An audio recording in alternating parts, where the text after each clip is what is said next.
Hey, architecture firm owners and emerging leaders.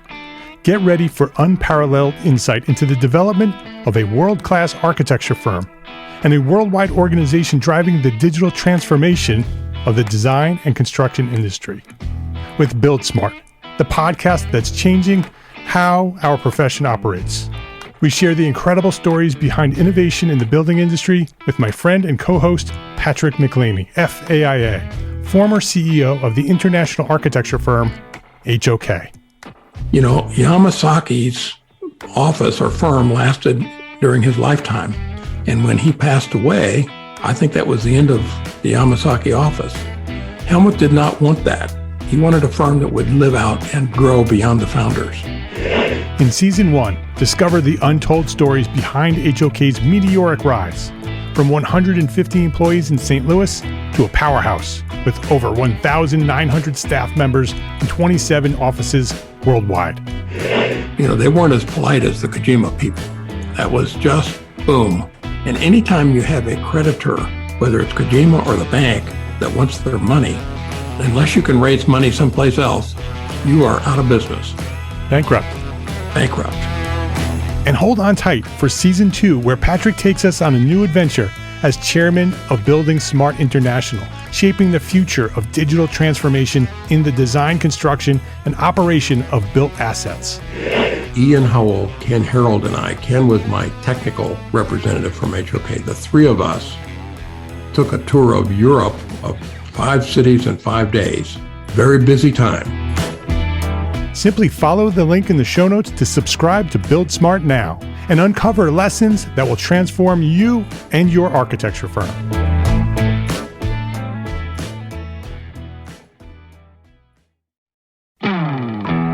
Hey, architecture firm owners and emerging leaders. Get ready for unparalleled insight into the development of a world-class architecture firm and a worldwide organization driving the digital transformation of the design and construction industry. With Build Smart, the podcast that's changing how our profession operates. We share the incredible stories behind innovation in the building industry with my friend and co-host, Patrick McLeamy, FAIA, former CEO of the international architecture firm, HOK. You know, Yamasaki's office or firm lasted during his lifetime. And when he passed away, I think that was the end of the Yamasaki office. Helmut did not want that. He wanted a firm that would live out and grow beyond the founders. In Season 1, discover the untold stories behind HOK's meteoric rise, from 150 employees in St. Louis to a powerhouse with over 1,900 staff members and 27 offices worldwide. You know, they weren't as polite as the Kojima people. That was just boom. And anytime you have a creditor, whether it's Kojima or the bank, that wants their money, unless you can raise money someplace else, you are out of business. Bankrupt.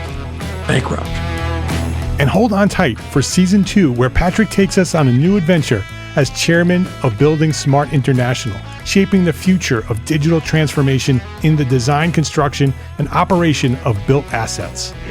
Ian Howell, Ken Harold, and I, Ken was my technical representative from HOK. The three of us took a tour of Europe of 5 cities in 5 days. Very busy time. Simply follow the link in the show notes to subscribe to Build Smart now and uncover lessons that will transform you and your architecture firm.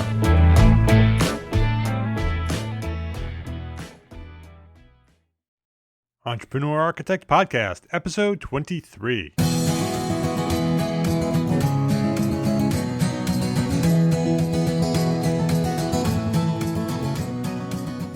Welcome to this episode of the Entrepreneur Architect Podcast.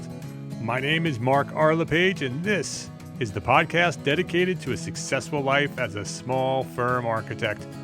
My goal is to inspire you to build a better business so that you may pursue your purpose with passion and live the life of your dreams. Money is critical to the success of any architecture firm. But how and why you find that money may determine whether you live or die as a small business. Today on the Entrepreneur Architect Podcast, we're talking about building a business without debt. And if you already find yourself in the hole, like me, I'll share 4 steps to find your way back to debt zero. So stay with me. But before we get into today's topic, I want to take care of some housekeeping here at Entrepreneur Architect and give you a heads up on what's going on around here. I want to give you a reminder about the Entrepreneur Architect Business Trends Survey. It runs until the end of April or the end of March, beginning of April. April 4th will be the last day that you can contribute to the Entrepreneur Architect Business Trends Survey. It's simple, straightforward questionnaire, mostly yes and no questions. It'll only take you 10 minutes to complete. And as I mentioned last week on the episode, my intent here is to build the most comprehensive resource for architects and architecture business success on the planet. And so I'm asking for your assistance to help make that happen. The response from this survey will allow us to focus our energy on the topics and resources you find most interesting. You know, what will have the greatest impact on your career in architecture? Entrepreneur Architect will become the influential force in our profession, and you, as a member of the Entrepreneur Architect community, will benefit directly from our collective efforts. And by contributing your response to this survey, you'll help us improve our profession and guide Entrepreneur Architect to be the best it can be.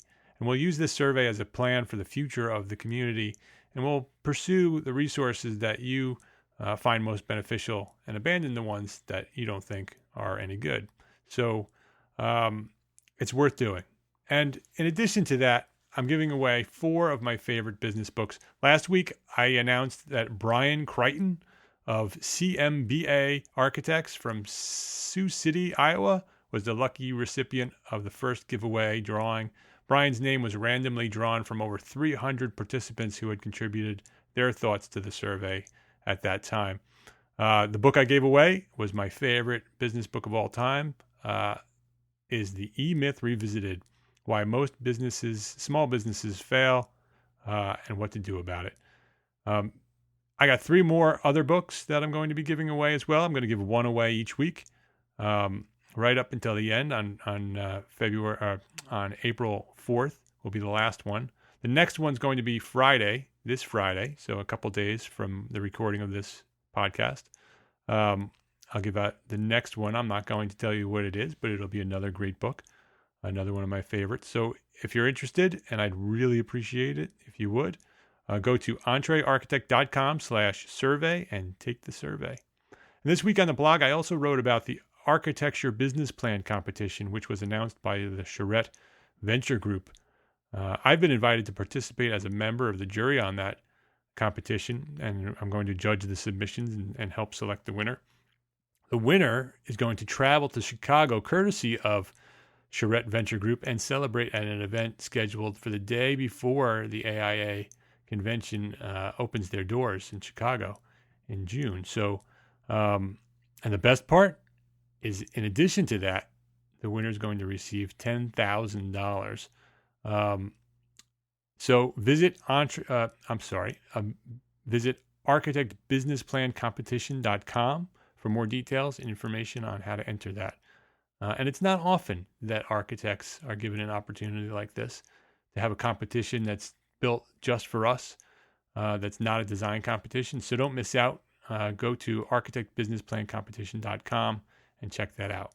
And last week on the podcast, I spoke with Dane DeSaris, Jim Partridge, and Steve Tucker of the Edward Rouse Architects based in Foxborough, Massachusetts. It was a great episode, I think. We chatted about finding your first job in architecture, and we got into the details. We got into a step-by-step list of what students should be doing to make themselves attractive to prospective architect employers. So if you're seeking an internship, and even if you're not, there was lots of information in that episode for anyone looking for a job. Don't miss that episode at entrearchitect.com/episode 22.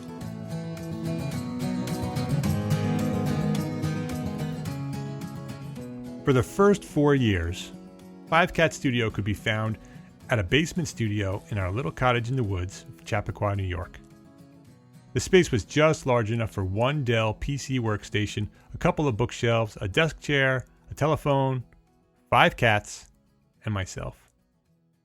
Each morning I'd eat breakfast, kiss Amory goodbye, and commute down 12 steps to 5 Cat Studio World headquarters. We were 29 years old, and life was pretty good. Anne-Marie's studio was in another room on the main level of the house, and that's one of the secrets that we've learned to be married for 18 years coming this July. Separate responsibilities, separate offices. From that small studio, we built our reputation for highly detailed residential architecture and our personal touch customer service. We had few expenses, and our revenues were growing healthier each year. In 2001, our first son was born, and other than feeding schedules and naps, not much changed. Then, as James grew and life with a child became reality, we realized that we were going to need to make a change.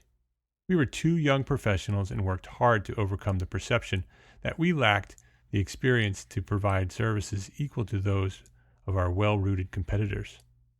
The illusion of an established architecture firm gave way to our reality each time a calling prospect heard the crying baby in the background.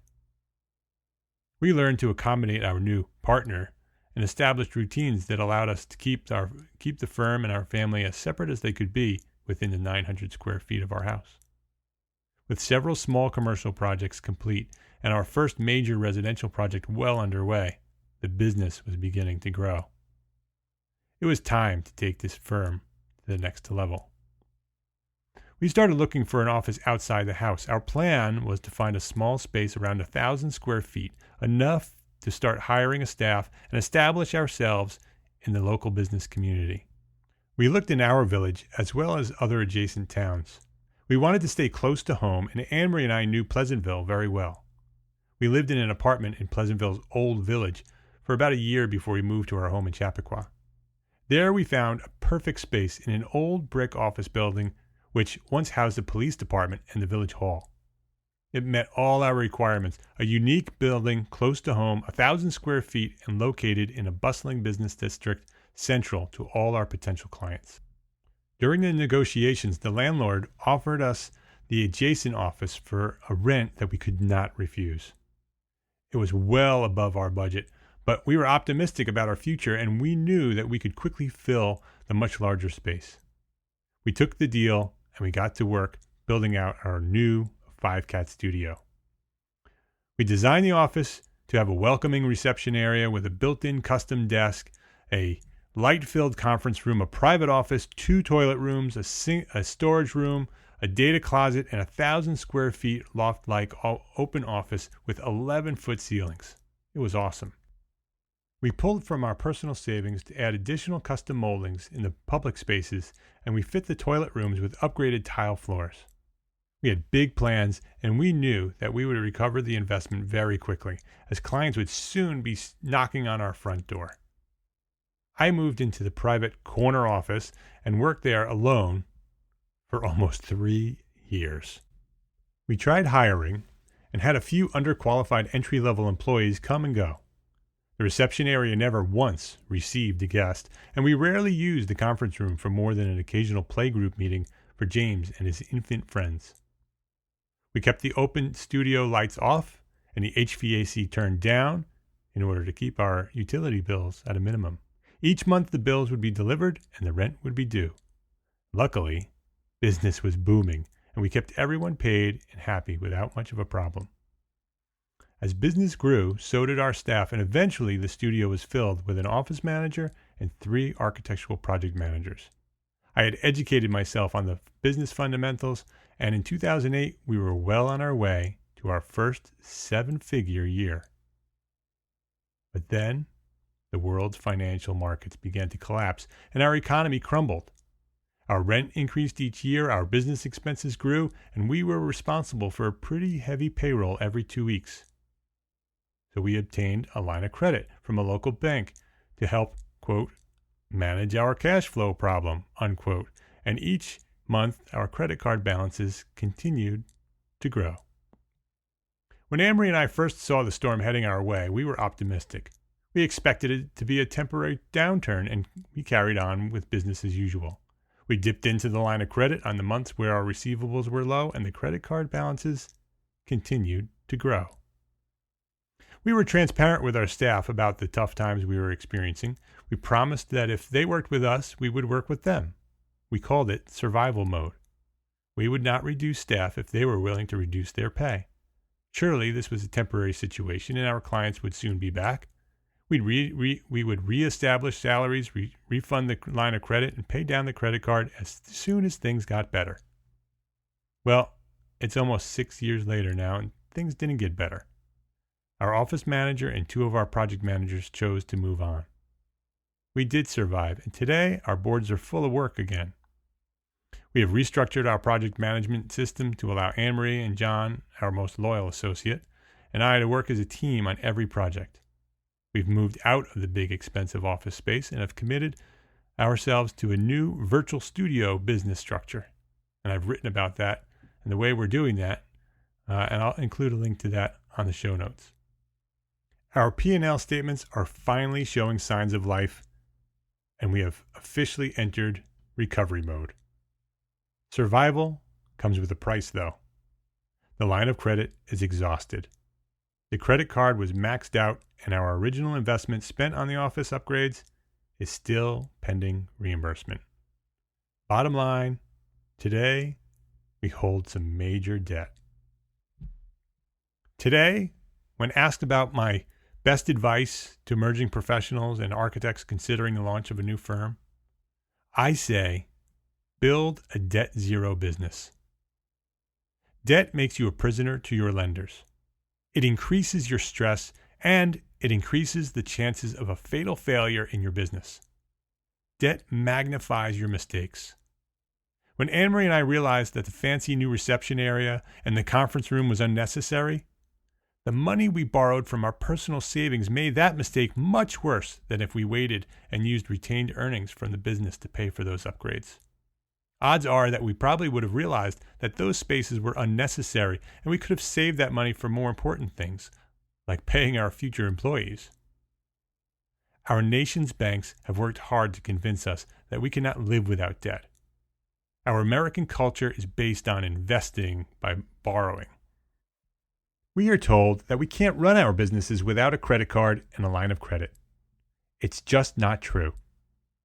Dave Ramsey, in his best-selling book, EntreLeadership, shares 4 myths about debt. Myth number 1, you can't start or expand a business without debt.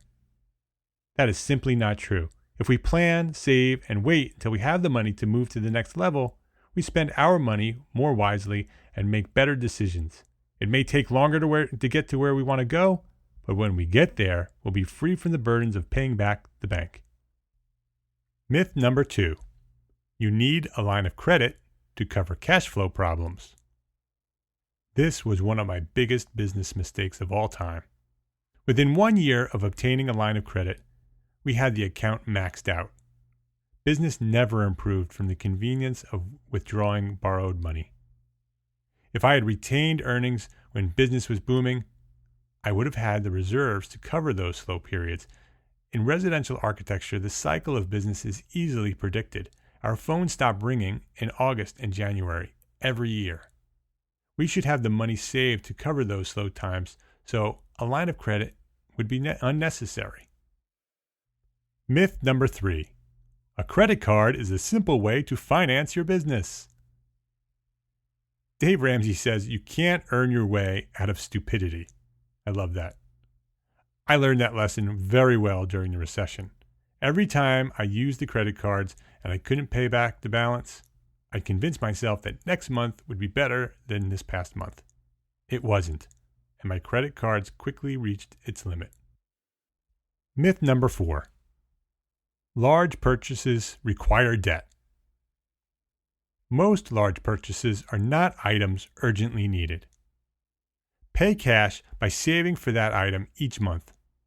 Open a separate account for that item and pay into the account as if it were an expense. If the item is urgently needed and required, then rent it and continue to save until you can pay cash for the item. If you can't save the required amount each month, then you can't afford the loan payments either. A long-term goal of Anne Maria's and mine is to develop our own residential projects. We could use our little cottage in the woods as collateral and borrow the required funds tomorrow. But we're not. Instead, we're going to save and start small. Maybe we'll purchase a small house, add some 5-cat flavor, and flip it for a profit. Then, take the money earned and repeat the process with larger projects until we've reached the point where we can build the custom homes that we want to offer to the world.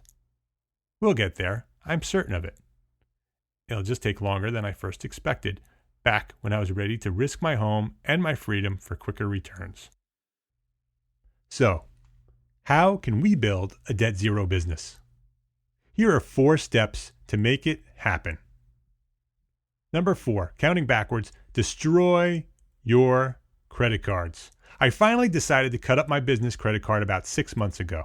Instead, I ordered a business debit card, which allows me to pay for items with money that's deducted directly from my business checking account, with money that I actually have. Not only has this stopped increasing my credit card balances, but it forced me to be much more focused on how I spend each month.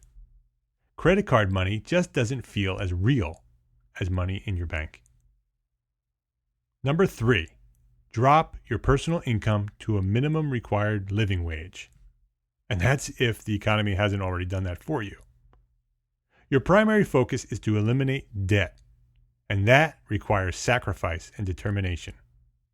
Dave Ramsey says in another best-selling book, The Total Money Makeover, that we should live today like no one else, so tomorrow we can live like no one else. Number 2, pay a percentage of your net profit to pay off debt each month. Determine a specific amount, maybe 10%, of your net profit that you will use to pay off your debt. Pay it each month as if it were a business expense. And it's not optional. It gets paid every month. Number 1, save a percentage of your net profit to a retained earnings account. The goal of your retained earnings account is to save 6 months of operating costs. Retained earnings are used for emergencies, business development, and for investing in opportunities. A debt zero business is a strong business. It gives you the freedom to grow and take advantage of opportunities immediately when they become available. Debt zero allows you to be generous. With no debt, you'll have more cash, and you can be more generous to your employees and pay them higher salaries. You can be more generous to your clients and make those annoying problems which occur on every construction project, you can make them simply go away. This will improve your customer satisfaction, reinforce relationships, and lead to more referrals. You can also be more generous to your community and contribute to local events and fundraisers. Generous businesses are rewarded with a reputation of support and caring for our communities, which leads to a positive word of mouth and ultimately more business. So there you have it. 4 steps to debt zero. Number 4, destroy your credit cards. Number 3, drop your personal income to a minimum required living wage. Number 2, pay a percentage of your net profit to pay off debt each month. And number 1, save a percentage of your net profit to a retained earnings account. This is not going to be easy, and it's going to take sacrifice and dedication and focus. And so I know this firsthand because Anne-Marie and I have dedicated ourselves to becoming a debt zero business, and we're well on our way. Our credit card is paid off. We cut up our credit card a few months ago, and our line of credit is very slowly but surely being paid off. And my goal is by the end of the year, we will be a debt zero business, and we are on target for that goal. And so I encourage you to build a debt zero business. And I'd love to know what your thoughts are on debt and borrowing money for your business. Do you think it's necessary for a growing business? Or are you a debt zero business? So please share your thoughts by leaving a comment on the blog post for this episode at entrearchitect.com/episode 23.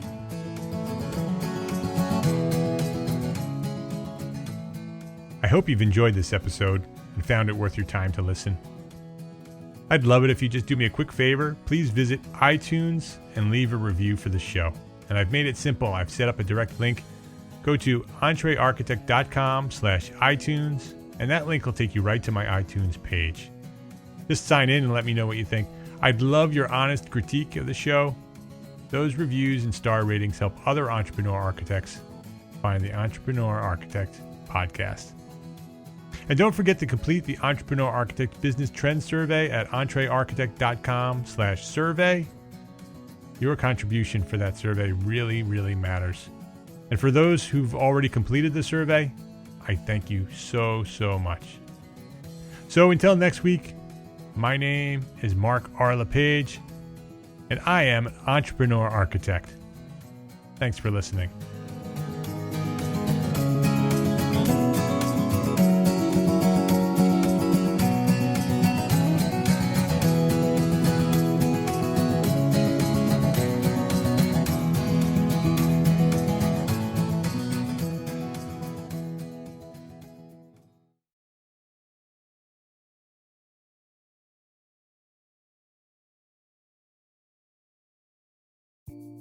Imagine earning continuing education credits while doing exactly what you're doing right now. Well, you can. Gable Media has revolutionized the way you earn your continuing education credits with a groundbreaking approach. Forget running around town and scouring the internet for credit-worthy courses. Fulfill your CE requirements effortlessly by listening to engaging podcasts just like the one you're listening to now. Our podcasts are designed to educate, entertain, and inspire, all in a user-friendly environment. But wait, there's more. Architects, Gable Media is also approved as an AIA continuing education services provider. Upon completion, we handle everything, from reporting your hours directly to the AIA to storing your certificates in your personal Gable Media profile for your self-reporting needs. So follow the link in the show notes and start earning your credits in the most innovative and entertaining way possible with Gable Media. Attention architects and creative minds, get ready to supercharge your brand with Build Your Brand, the podcast that's unlocking the secrets of branding success for creatives. Hey there, it's Mark R. LePage, founder of Entre Architect, and I'm inviting you to join my friend, architect marketing expert Jeff Eccles at Build Your Brand podcast, where he explores the captivating stories of the world's top brands and transforms their lessons into powerful moves for small firm architects and creatives like you. In Season 1, Jeff shares the thrilling tale of Southwest Airlines, where he dissects their journey to the summit and distills it into strategies tailor-made for you. It's important to keep in mind that companies like Southwest compete in the real world, just like you, and face real-world challenges, just like you. You might be surprised at how similar those challenges are to the struggles that you grapple with on a day-to-day basis. Don't miss out on your blueprint for success. Subscribe, tune in, and let's build your brand together. You may have noticed that the very best brands in the world are also known for having somewhat unique corporate cultures. That's often the glue that holds everything together when they encounter those rough spots. We don't do it because it inconveniences the passengers to whom we are primarily dedicated, the short haul, frequent flyer. Follow the link in the show notes to subscribe to Build Your Brand today. Remember, no matter the size, the journey's the same. Your brand's journey to the top starts here.